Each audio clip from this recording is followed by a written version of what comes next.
If we have one takeaway after testing literally thousands of bags, it's this. There is no such thing as the best travel backpack. Yes, we have our favorites, but every feature that goes into a bag determines what works for your body type, your travel style, and your destination. So throughout this video, we're gonna walk you through all of the key features to consider. Take notes on what matters to you and use that list as a guiding light when it's time to choose a bag for yourself. We'll be using some of our favorite bags as examples throughout this video, but these rules apply to any bag from any brand. If you want to see our full list of recommendations and why we love each one, check out the detailed guide on our website, link in the description below. Let's get into it. We'll kick things off with the physical side of things, aka the stuff you can see and feel, like its shape, what it's made of, and how it opens. But first of all, you need to decide what size to get. For trips that are 1 week or longer, 30 liters is the average size for a minimalist packer. Expert packers can easily make 25 or 28 liters work, while others may need to size up to 35 to better fit clothing and bulkier shoes. Any size within this range will likely fit in the overhead bin, even on budget airlines that love to check your bag size at the gate. If you want to go even bigger, there's what we call a max legal carry-on, or MLC. This is usually around 40 liters, though it can go up to 45 depending on the bag's dimensions. An MLC is a good choice if you tend to overpack, if you're traveling longer and not willing to leave things behind, or if you have bulky specialty gear. One thing to keep in mind is the bigger the bag, the more you need to pay attention to carry comfort. More on that later. Now, liters are kind of a made-up number. There's technically a way to measure volume using a standardized ball filling method, but every brand does it themselves. So it's less of an industry standard and more of a just trust me. What actually matters is how usable the space is. Start with your desired volume as a baseline while you shop, but we recommend physically packing the bag out with your gear before ripping the tags off. A bag shape matters too. Square profiles are generally easier to pack because you can get into the corners more easily. Rounded bags look more natural on your back, but can be harder to pack efficiently unless you have the right shaped pouches. Overall, we lean towards bags with slimmer profiles because they keep weight closer to your back and are less unwieldy in crowded places like boarding an airplane or riding public transit. The trade-off is that slimmer bags are often taller, which can push you out of carry-on compliance and may feel too large on smaller frames. Another consideration is how the bag opens. One of the most common styles also happens to be our favorite, clamshell. The front panel unzips all the way around and the whole bag lays flat so you can see everything at once. It's our favorite because it's infinitely easier to pack and unpack. A similar style that's less talked about is butterfly. A true butterfly opens in the dead center like a suitcase with equal compartments on each side. However, we actually prefer clamshell style slightly more because the butterfly split sacrifices depth in each compartment, which makes it harder to fit vertically tall items like big shoes or non-compression packing cubes. That said, most companies call these opening types the same thing. Most of the time they just refer to it as clamshell anyway, so it's more about how the bag actually works when you have it in your hands. The other most common opening type is top loader. This is likely what you think of when you picture a traditional backpack, and they're great for trips where you're not constantly digging through your gear. Some have zippers, and others utilize a roll top, which adds some extra weatherproofing and removes the risk of broken zippers because, well, there aren't any. However, getting to something at the bottom of this style bag means pulling everything above it out first, which is a hard pass for me personally. Some bags will split the difference with a side or back panel zip that gives you access clamshell style in addition to the top loader. It's a feature commonly found in photography bags, but you'll find it in some travel packs too. Another thing you'll see a lot is a brand claiming a bag is waterproof. What they probably mean is that it's water resistant but made with waterproof materials. The key difference is that a waterproof bag can be fully submerged without water getting inside and usually carries an IPX rating. For most travelers, water resistance is all you need, unless you're going snorkeling with it, in which case, go for waterproof. Instead, we look for bags with a DWR coating and reverse coil or AquaGuard zippers to keep water from sneaking inside if we're caught in a monsoon. If you're extra worried, go for a bag made with X-Pack or Ultra, which are waterproof fabrics. Speaking of materials, choosing the wrong kind can be detrimental. After all, your backpack is basically your home when you travel. It's getting thrown in overhead bins, dragged through the airport, and scuffed against pretty much everything. So you want it to last. When shopping for bags, you'll often see a number followed by a D. 250D, 950D, 1600D. That's denier, the weight of the yarn measured in grams per 9,000 meters of fiber. Higher denier generally means more durable, but it can also mean heavier. It also only tells part of the story. The type of material, the weave, and the manufacturing quality ultimately determine real-world strength. Here's a quick breakdown of what materials you'll see the most. cost. Nylon is probably the most common because it's cheaper, but it can be enhanced with weaves like ripstop, which prevents tears from spreading if they do happen, and ballistic, which has a high tensile and tear strength. Polyester, on the other hand, is even cheaper and more susceptible to damage, so we avoid it when we can.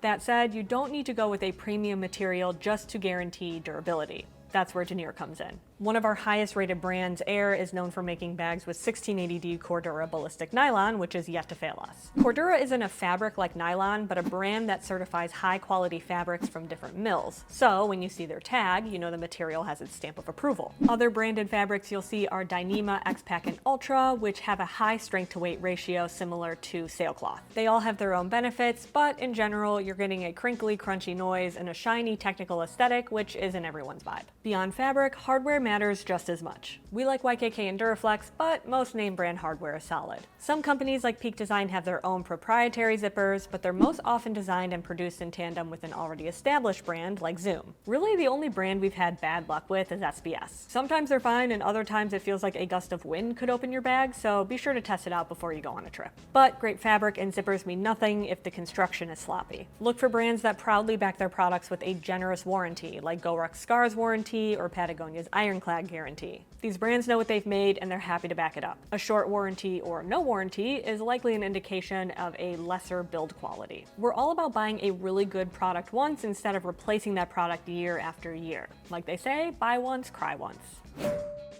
Alright, now that you know what your bag is made of, let's talk about how it actually works. There are a lot of smart features built into travel backpacks, and knowing how to navigate them will help you save a lot of discomfort on the road. Comfort starts with fit. A bag that's wrong for your body will be miserable no matter how great the fabric is. To help you find the right size, first measure your torso length. That's the distance between your C7 vertebrae and your iliac crest measured straight down the spine. To get this measurement, you just need an extra hand, a tape measure, and access to YouTube. Literally just search how to measure torso length and follow along. Most adult women are roughly 15 to 17 inches, while most adult men are 17 to 19 inches. However, torso length doesn't always coincide with height and gender, so measure yourself first. Once you know your measurement, check whether the bag's harness system is designed for your range. Some bags list the recommended torso length on their website. Others have an adjustable back panel so you can dial it in on the fly. Some brands like Osprey even create nearly identical bags in 2 different fits to accommodate different frames. A women's focus fit typically features narrower shoulder straps for a narrower frame,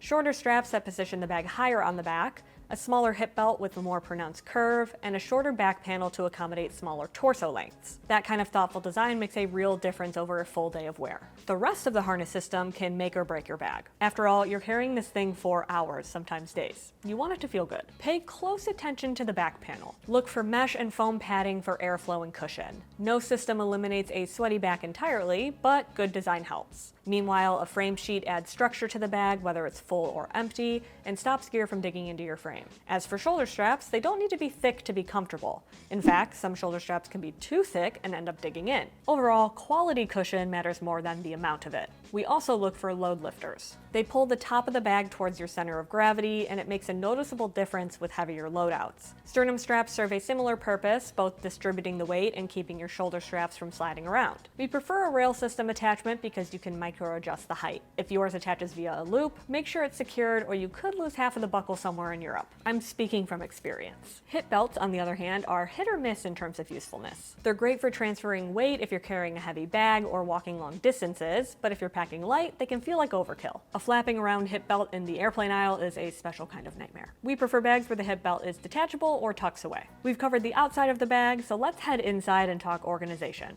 Bags generally fall into 2 camps: heavily organized with lots of dedicated pockets, or a big open bucket space you can fill how you please. Neither is objectively better. It all depends on how you prefer to pack. If you want a dedicated spot for your tech, toiletries, and accessories, built-in organization is the move. If you swear by pouches and prefer to create your own system, a clean open compartment gives you maximum flexibility. Regardless of which camp you're in, we look for a dedicated external laptop compartment you can access without fully opening the bag, and a quick grab pocket for essentials. Pack heaviest items closest to your back, positioned around mid-torso height. That keeps the center of gravity where it should be and stops the bag from pulling you backward. For the optimal fit, put on the hip belt first, then adjust the shoulder straps, then load lifters, then sternum strap. It takes 10 seconds, but it makes a real difference in how the carry feels. You know what else makes a real difference? Packing cubes. We know that's sometimes a hot take, but we like that you get the same organization in any bag regardless of its interior layout. You can sort by clothing type, by outfit, clean versus dirty, whatever system makes sense for you. Plus, compression cubes let you squeeze out extra air, which can increase how much fits in the bag. Some people see them as superfluous, but we like them for the organization alone, especially if you're someone who's repacking frequently. However, some bags have zippered internal panels, so if you want some separation without cubes, look for those. If you really love cubes and pouches, some brands even design their bags to work with a whole ecosystem of accessories. Then you can add, swap, and customize as your needs change. PAL's webbing and MOLLE attachments are the most well-known standard.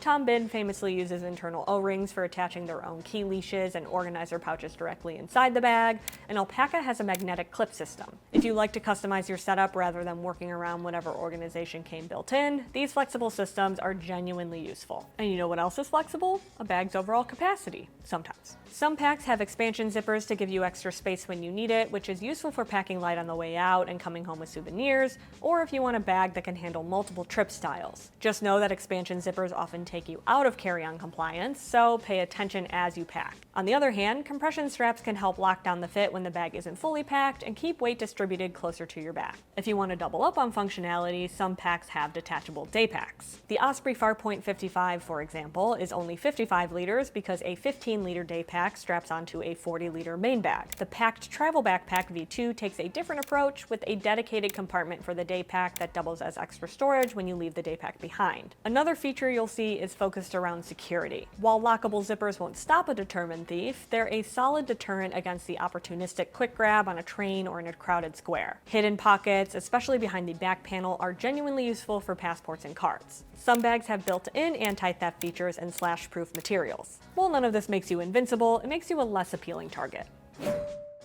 Okay, we've covered form and function. Now let's talk about something with an underestimated importance: how your bag looks. Your pack affects how visible you are as a tourist, and honestly, if you're going to be carrying a bag for weeks or months at a time, you better like looking at it. That said, aesthetic is ultimately a preference, and the features we've covered in this video aren't exclusive to one category. So let's talk about a few you'll see most often. Minimalist bags are our default recommendation for most travelers. They blend in pretty much anywhere, whether you're at the airport, a client meeting, or a coffee shop. We especially love urban travel brands like Air, Manal, and Tortuga. In general, these brands make you less of a target because you look like less of a tourist. On the other hand, if you want visible durability and love the utility of MOLLE webbing and military-grade construction, Tacticool is your lane. GoRuck, 511, and Mission Workshop are some go-to brands here. Just be culturally aware. A bag with a ton of patches and webbing reads differently in different parts of the world. Know your destination and dress your bag accordingly. Outdoor and hiking backpacks are probably what come to mind when you hear somebody talk about backpacking through Europe. These bags are often tall with metal frame sheets and are designed to carry heavy loads comfortably. Think brands like Osprey, Salkin, and Gregory. However, things have changed, and the more modern travel version of this style is a little less intense. There may not be a metal frame sheet, but there's often still a loud, colorful aesthetic with lots of external pockets. This style of the bag is also the most likely to single you out as a tourist, so if you're trying to blend in, this isn't the move. Heritage bags are more of a vibe than a category.